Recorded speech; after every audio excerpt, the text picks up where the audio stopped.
part 2 of Adam, Eve, and the rib, and what this actually means, because if you thought that the previous video was a little ridiculous, wait until you hear this one. So back in 2015, there was an article published in the Biblical Archaeology Review, BAR, by Zioni Zevit, and it was titled, "Was Eve Made from Adam's Rib or His Baculum?" Now, baculum is the scientific term for a penis bone. A lot of male mammals have a penis bone, an actual bone there in their genitals. Humans, however, do not. So this guy's argument is that Eve was actually made from Adam's baculum, that at one point humans did have this bone, and the reason that we don't now is because God took that from Adam to make Eve.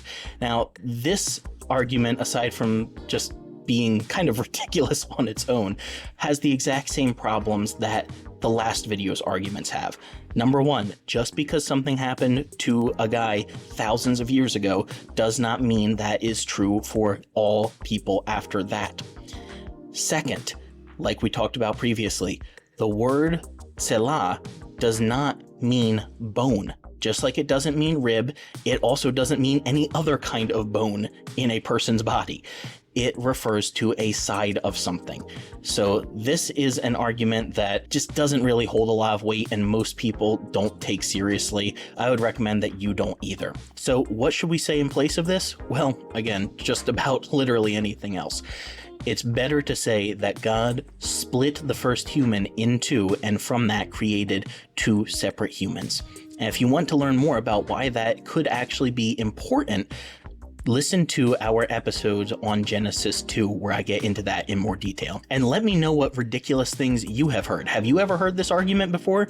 Have you heard that men have one fewer rib than women?